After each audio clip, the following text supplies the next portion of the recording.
I'm Levi, and I'm the third child, and I think my mum should be Mother of the Year because she's always had my back.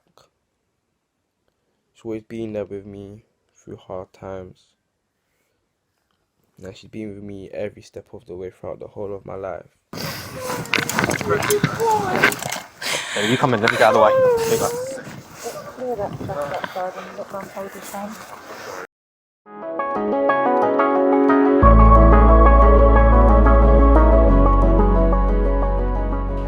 So Chris, Bunny, thanks for coming to speak with us today. You know me, I'm Chris Wood. I was a senior investigating officer in the investigation into Levi's murder. I'm Detective Chief Inspector from the Homicide Command in the Met. We've met and spoken a lot over the last couple of years, and I think it's fair to say that there's a bond between us. We're friends due to, unfortunately, what happened to Levi. Yeah, we're very grateful for your help and the team. There was a big team that you had. The case of what happened to Levi was a very different case for you guys because it had a mother involved with her son and 3 of his friends. I don't think anybody could wrap their head around that. Like, why would a mother do such a thing? So for me, as a mother, and losing my own son was the most difficult thing that you could ever bring to a family. It destroys families. And yeah, it doesn't get any better every Christmas, every birthday. It just doesn't. It's like there's a smile missing, there's a laughter missing, there's a child missing. So as Levi's mum, I miss him deeply, and I know that you guys did everything, like every day, from morning to night, and I'm very grateful for your team. Thank you. We're glad we could help. Mm-hmm. And Chris is Levi's stepdad. Yes. I think for me, the first impact and realization was when we got the neighbours knocking, and then it was like she was trying to get it out. Levi, I just heard Levi. Bonnie ran out, I ran out, and then I saw a figure on the ground, and I said, "Oh God, what's happened to Levi?" So by the time we got to him, somebody from was he a passerby? There was a passerby, and then a gentleman that lived nearby saw the commotion, came out. So at that point, they were already there, and he says, "Look, it looks like he's being stabbed." So I held Levi's head and I said, "Like, who done this to you?"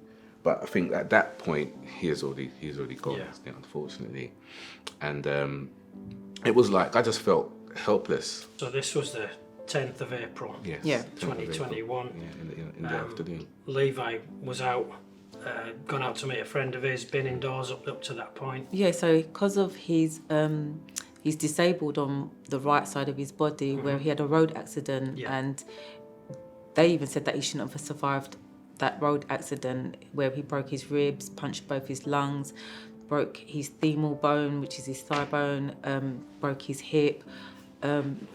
He was really badly damaged, and a lot of his friends knew that he was very vulnerable because of him being autistic as well. And knowing that, he said, "Mum, can I go to the shops? Can I have £10?" Of course you can, it's not a problem.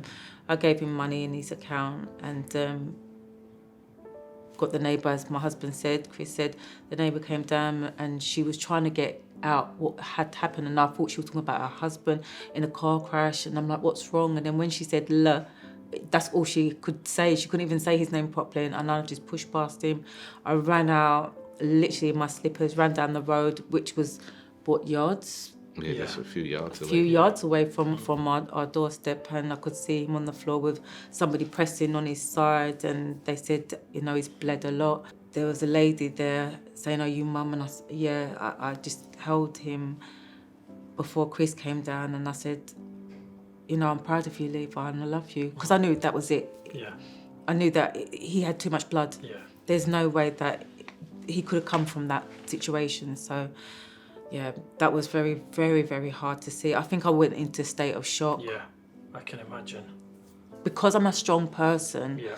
I've got 5 children, I've got grandchildren, and for someone to take that away or someone to change, I'm used to a routine where I have my children to do things, and it just like threw me, and I'd never thought in a million years that could happen to my son. And other people would say that wouldn't happen to my child. It could happen to anyone. A knife doesn't have a name. A knife doesn't have a colour.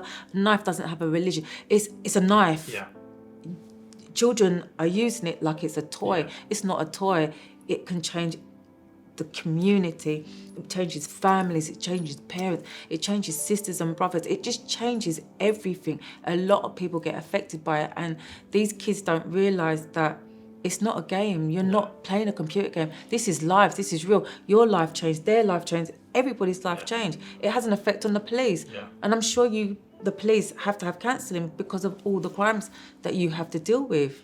We were just talking before we started filming, weren't we, about how it's impossible for us as investigators as well not to get emotionally attached to cases, to victims' families.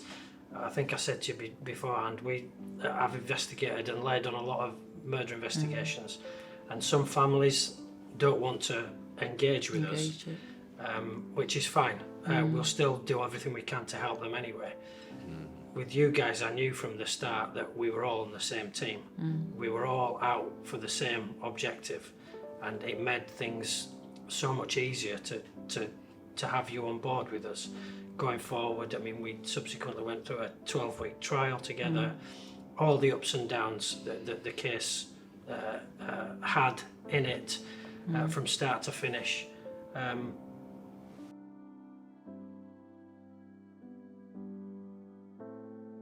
But I just wanted to go back to the night itself, because I think it's important that we just explain what happened to Levi. We know he was attacked. We know he was stabbed.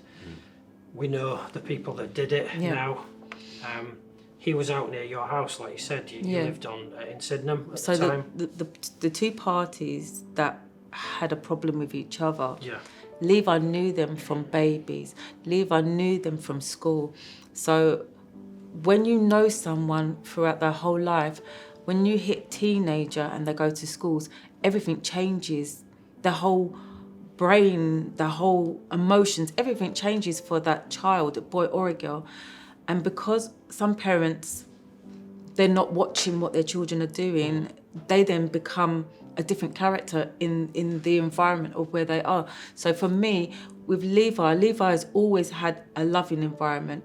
When he goes to his friends, some of the friends, they either smoke cannabis, they may do more, sell it, and they don't realise that that's not the same child that you grew up with. That child has changed. So Levi knew both parties. Yeah. And unfortunately, Levi was in the middle of both parties and said straight, it's nothing to do with me. Yeah. He never went to Nicola Layton's house. No. She even admitted that she's never seen him before. Yeah. The boy that stabbed him said Levi was not a gang member, nor was he into drill music. Is that what it is, drill music? He's not into drill music or grime.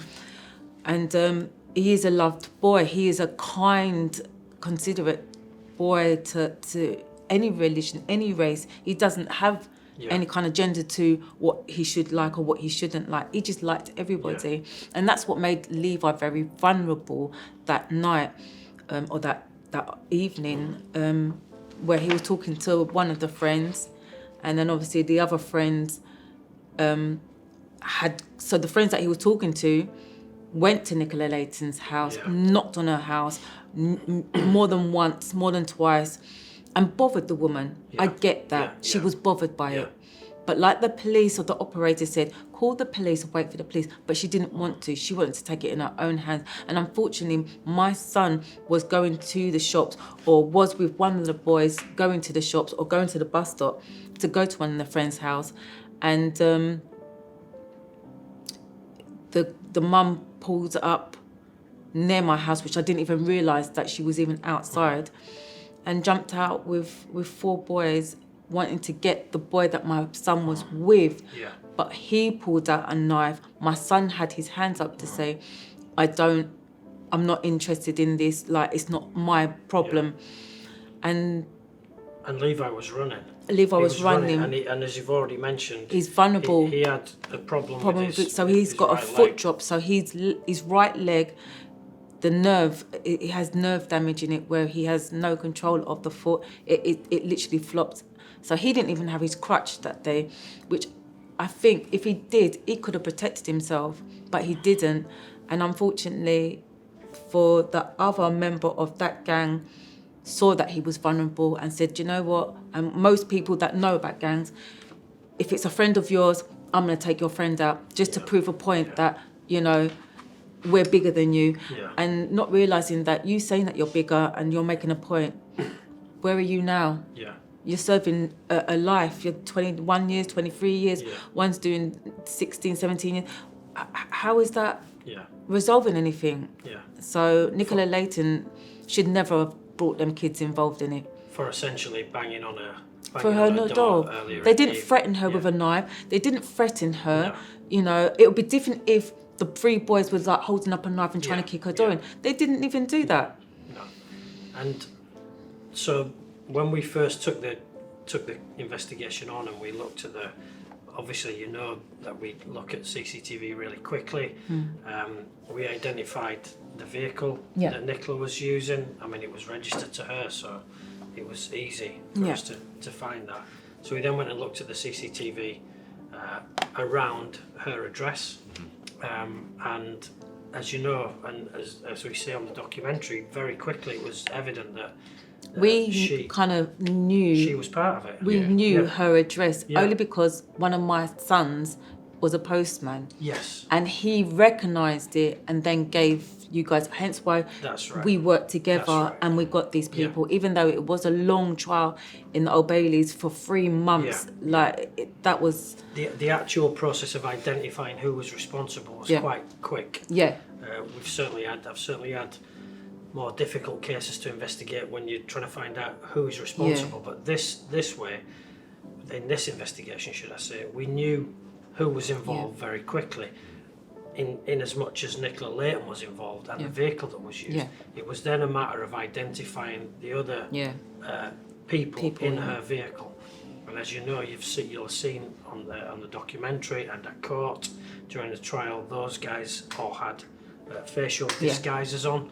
So it was then a process of identifying each one of them, where they were in the car, and then I suppose looking at because if you look at the CCTV that we subsequently got, looking at where they were in the car then led us to know what activity they then took part in when the car stopped, and 2 went after Levi and 2 went after the other guy. So we were then able to identify not only which 2 had gone after Levi, but ultimately from some other CCTV, which one had delivered the fatal blow, which was Alex Sproul's. We know that he received a 20-year prison sentence. What a lot of people found shocking about the case, if it's not shocking enough to have a young boy murdered close to his home address, was the fact that Nicola was involved and she'd driven her son and his friends to go and commit this offence. She will ultimately turn around and say she was just trying to scare people, she didn't know what was going to happen, but the joint enterprise in this country, the legal position on joint enterprise has moved a little bit since 2016, but if you're going to assist, encourage in an offence, and ultimately if a jury thinks that you knew what was going to happen or you foresaw what was going to happen, you're guilty of murder in the same way as the person that had the knife in the hand and inflicted the fatal 100%, wound. I agree. Because I think without her involvement, it wouldn't have orchestrated the way it did, because she was the one that gelled everything together, wasn't she? And I don't think the boys would have actively gone out their way in such a manner, because I don't think they deemed it as a priority. Yeah. But it sounds like she was, because orchestrated it. at court, the boys on the stand were saying that Moms, what they called her, was saying, no, we need to each time, kind of prodding them on, sort of thing. But then one of the boys said that she even supplied a knife Yeah. for two of the younger ones. Yeah, that was a difficult position for Yeah. her to try and get out of. Yeah. To pretend that you don't know, You or don't you know can't them, foresee yep. what's going to happen. If people have got knives, then it's a difficult place for her to be Yeah. in a trial. And ultimately, as well, as you see in the documentary, we proved that she was lying in her interview. Yeah. She was doing everything she could to protect her son. She was naming people, but not naming the one person who was turned out to be her son in the end. So yeah, I think that's what, certainly it's what made the case stand out to me, as well as the fact that, as we've already said, we had a brilliant relationship with you guys, and it made things so much smoother for us. But the fact that you got somebody's mum involved, it was really Hard to swallow. a strange one. Yeah. And as a father myself, I found it. I've not gone through any kind of pain in the same way that you have. But as a father myself, trying to think how somebody would get their kids involved in that was quite sort of shocking to me.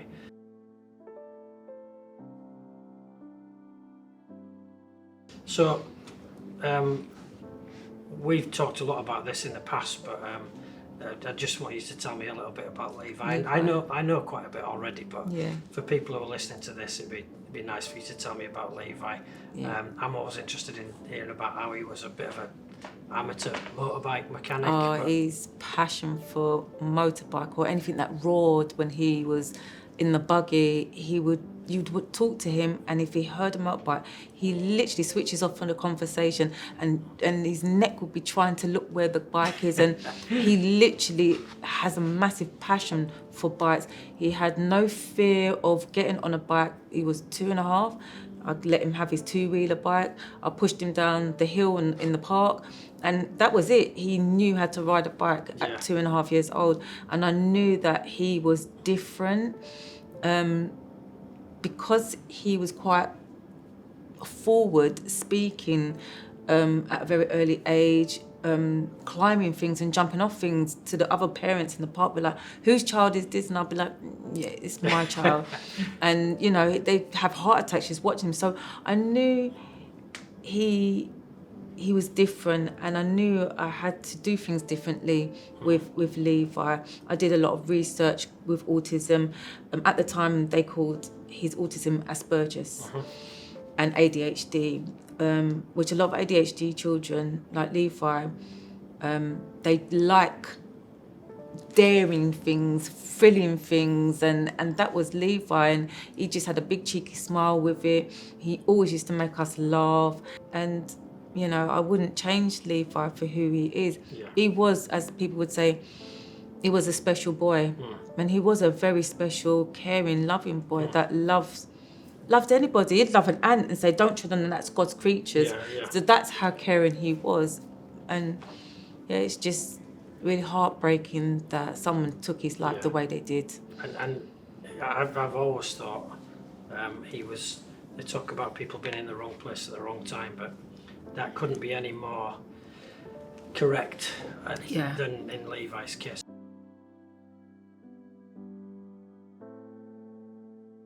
The documentary, then, you've obviously watched it. What did you think? What did you think of it? And obviously, our bit about Levi's investigation. Do you know? It was thorough. Yeah. Very well put together. It just like a film. I just thought it was so surreal. Like, this is what you get in a film. Yeah. For me and Chris to be there, and it was just so surreal. Like, even the production people was tearing up, and it just, I don't know, it. Yeah, it is for real, because sometimes you play it, because when we watched it, I was like, okay, this was what actually really happened. Some of the stuff that they showed what you guys were doing, Chris. We were unaware of it, and then Yeah. when we saw this, like, wow, you guys put in so much There was a work lot of and views. effort. So now I know that the Met has had bad press of late, but I can commend the officers. The murder investigation was on point Yeah. in terms of what you were doing, getting information correct and piecing it all together. Yeah. Because in court, when everything was played out, all the lies that was coming from them was ridiculous, because you guys, look, the police have you marked from this point all the way through. And what was so crazy was that nobody had a reason. You know, each one of them was saying it was him, it was him, it was him. The mother, Nicola, again, there was no rationality, there's no reason to why was this orchestrated? Yeah. Didn't it make Took a any child's sense? life Yeah. for what? For nothing. And it wasn't even a child that you wanted. Yeah, and a massive overreaction Yes. to what had happened at her house earlier in the day. And I Yeah. think you've made a key thing there, Chris. A massive overreaction.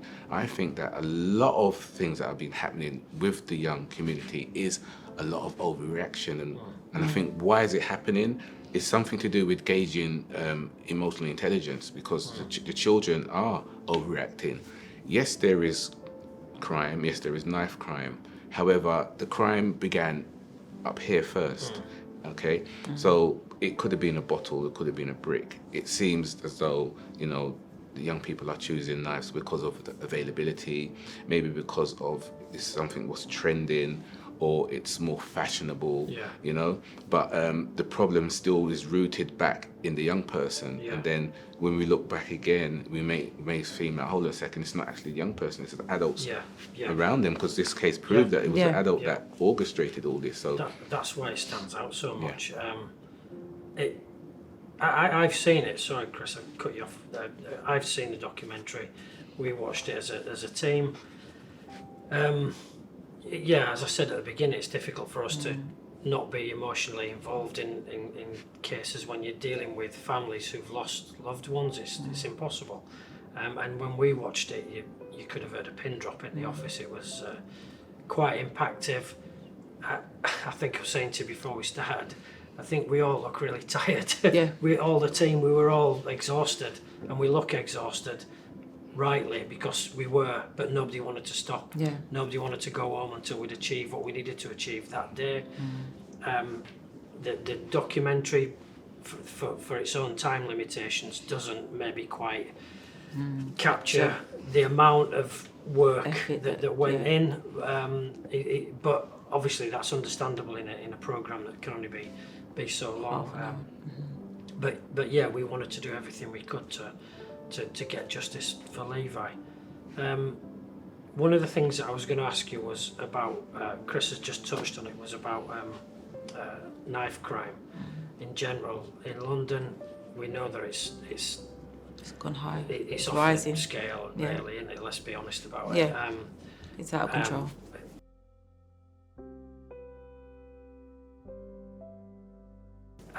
What do you think about people, young people? It generally tends to be who choose to carry a knife. I've always said, stop and search. I don't care if the boy looks hoodied up, trainers, or in school uniform, black, white, Indian, Chinese.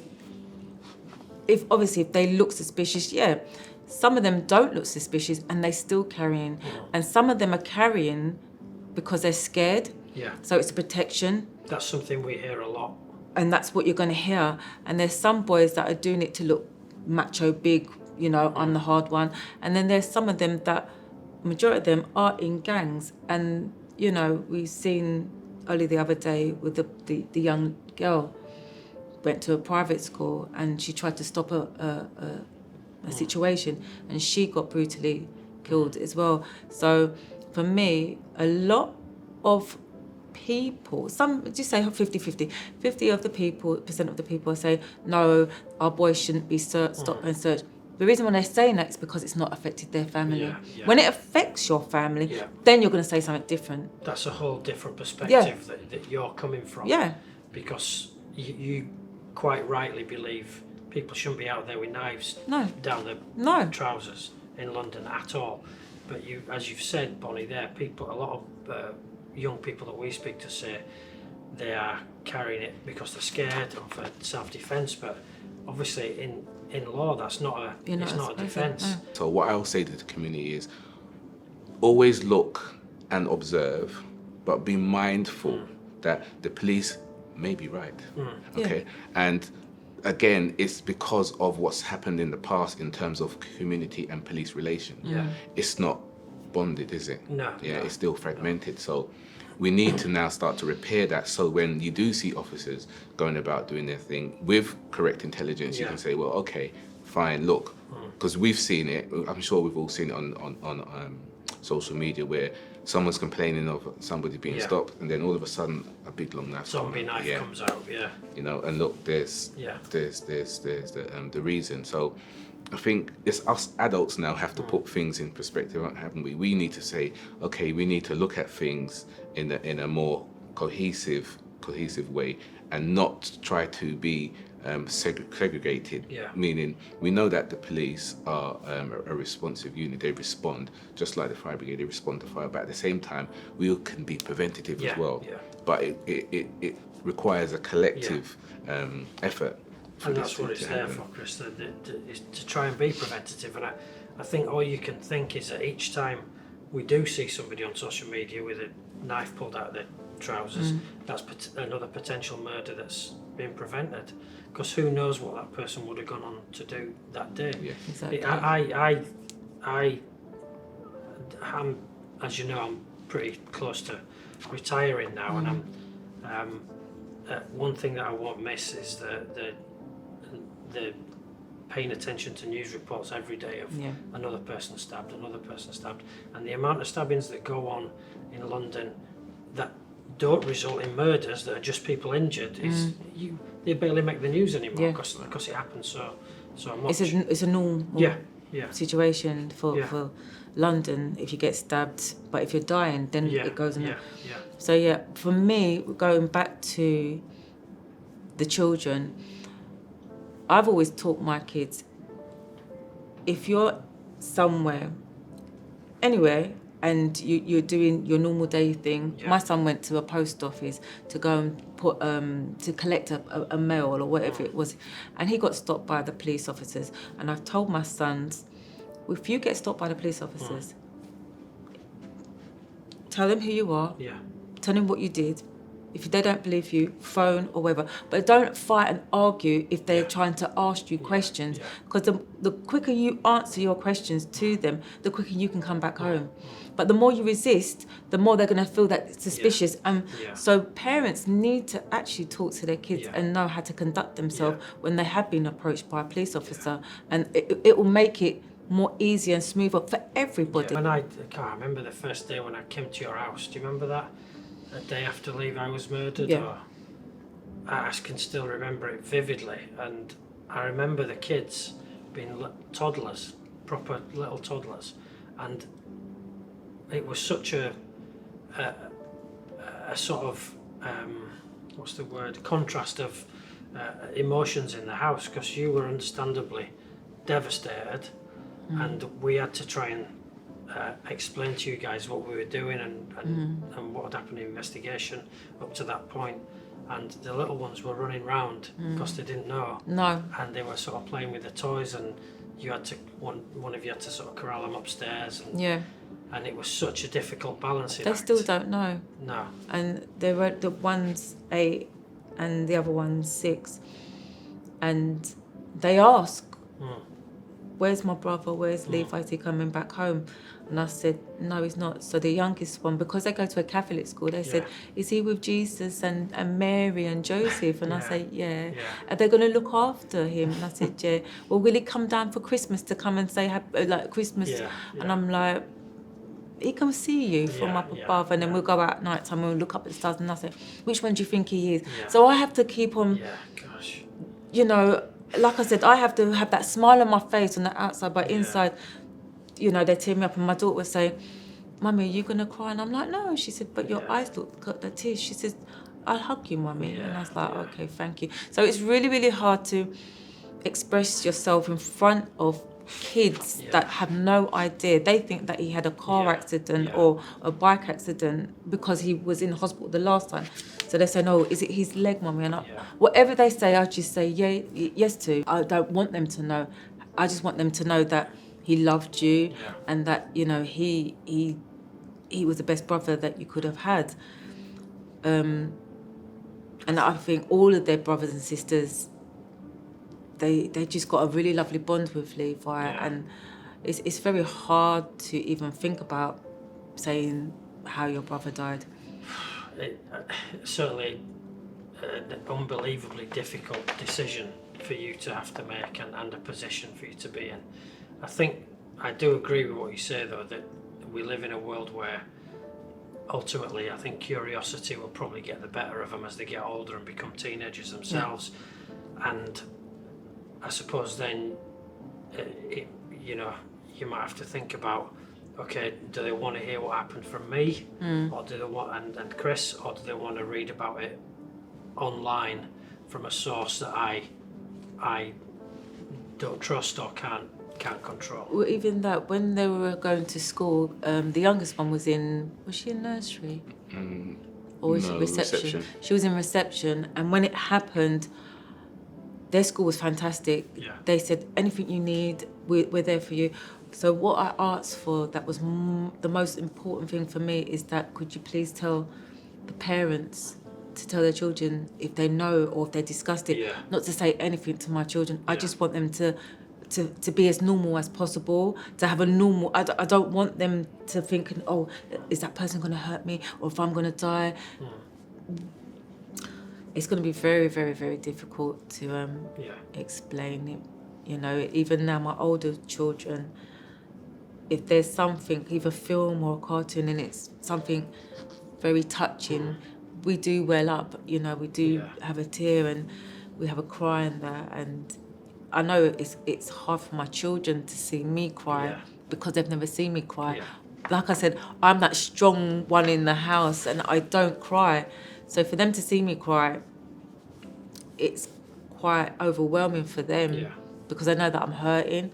So I try not to show my emotions, but I've been told off. It's difficult for you. I've been told off because it's not healthy not to do that. So, and you know, the scenario of having to tell the kids it's one of them situations that nobody can do it for you. That's the sort of cruelest thing about it, I think. That, you know, you and Chris, or one of you, or jointly, is going to have to, if you decide to do it, you're the only people that can do it, really, which... There'll be a time which will, I think it will just fall into place in terms of their emotional intelligence have raised to a point where it's more seemingly accepted. You know, so I'll kind of like gauge and have conversations, because they will come out with things just out of the blue. Like, especially the youngest one, she daughter. does that. She's like, Dad, my friend said her granddad died, and she said he was ill. So she goes, did that happen to Levi? Yeah, she'll question everything about. Kind of. And then she'll leave it. Like, okay. Yeah. So I would wait for them to prompt. That conversation. Other than that, we don't talk about. The only time we talk about Levi is when they go to bed and we say our prayers and we say, you know, thank you for giving Levi to us, making us the way we are. So we always, every night, and we blow him a kiss at night time, every night. And if I don't do it because I'm doing something, they'll be waiting for me and say, Mummy, you haven't done our prayers yet, and Daddy doesn't say it properly, so we need you to come. So they always do that, and it's nice.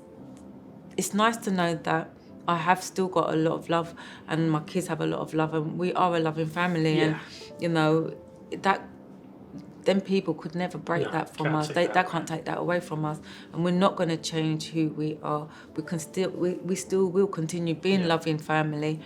You know, they're not going to break that.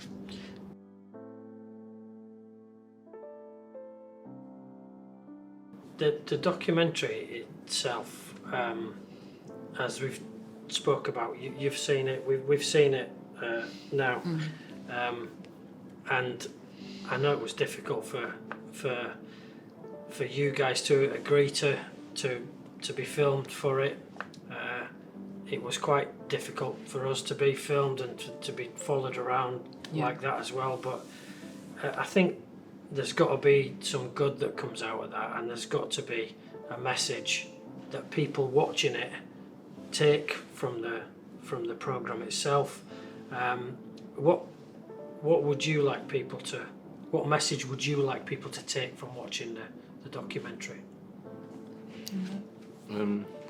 One is that without a collective effort, we're losing our children. Not only the ones that have passed like Levi, but those that are affected. I found that out by my work and role working with young people. I've worked with young people for a number of years now. And there was a lot of them reaching out to me. Some that I didn't even know knew Levi. And what it was doing, it was getting them to be a bit more sheltered within themselves. And I'm saying, no, guys, you need to talk, you know. The second thing is, hopefully it makes others that are not affected aware that this is going on. Why you may see young people behaving in a particular way, you know, because they might have witnessed something, or someone close to them have even been a perpetrator and they've cut them off, or a victim, you know. And hopefully people will be like, okay, that is actually going on, and it's not just concentrated in one community, it's now spiraling out, and it's taken a collective. I remember being younger, and if I'm up to mischief, even the neighbour will pull me up, and I can't say anything to that neighbour, you know, because when I get home, I'm going to get told off by my parents as well. That's one of the things that's changed. Let's see if we can bring back community, you know, common unity. We can, it can be done, because we've got to this place, so I'm sure we can undo it. I think we've covered quite a bit there today. Thanks for coming and speaking to me. I know we'll always stay in touch, because we've got a bond, and I'm so glad we were able to help you at the time that your family needed us the most. So thank you, Chris. And we really appreciate everything that you and your team done. Like, no, thanks. We couldn't have the best. We had the best team there, and you know, I've always said to anybody, like, not all police are bad. There is some really, really good-hearted police officers out there, and you know, we were very fortunate that we did get a good team that literally fought, and I couldn't ask for anything more. So we really are grateful, and thank you, Chris, for everything. No problem.